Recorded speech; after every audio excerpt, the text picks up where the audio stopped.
says freedom isn't about what's going on around you. It's about what's going on inside of you. But the Lord is also reminding me about a time when he took a nation out of Egypt. And they went into the wilderness. And they had no provision. They had no way to make it. He says, I sustained a nation for 40 years in the desert.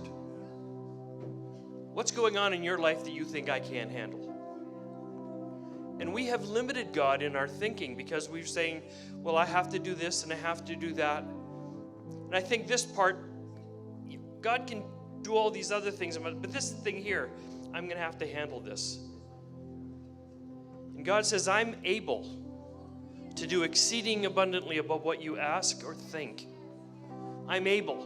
I sustained a nation because I called them into purpose. And when I call you into purpose, I provide for that purpose. I don't leave you abandoned in the wilderness, but I'll bring you to a flourishing conclusion. And we're talking about kingdom. We're talking about the cadence of the kingdom and the mindsets that we have.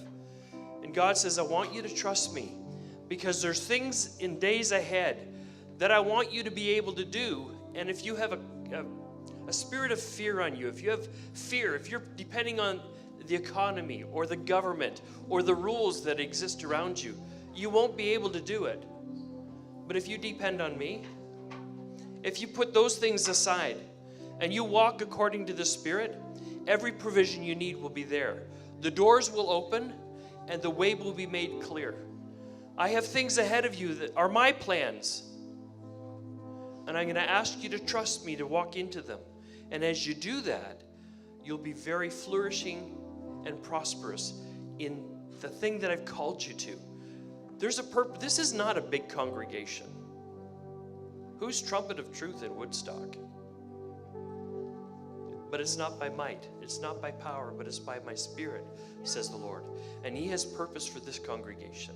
There's things that he's called this congregation to accomplish, even on the national stage. And you need to be bold. Put away the fear.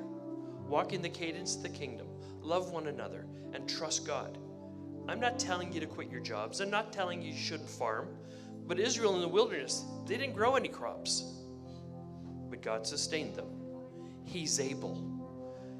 He will do abundantly above what we expect, what we ask, what we think, because his purposes in his heart are primary. And we're a part of that. And as we walk in accordance to the Spirit of God, listening to him and following him, everything will become clear. All right, what amazing testimonies this morning. I wanted to say, you know, Mary's testimony where I think it was your granddaughter said that he had eyes of gold that pierced her heart and overcame her heart with joy, and that he settled her.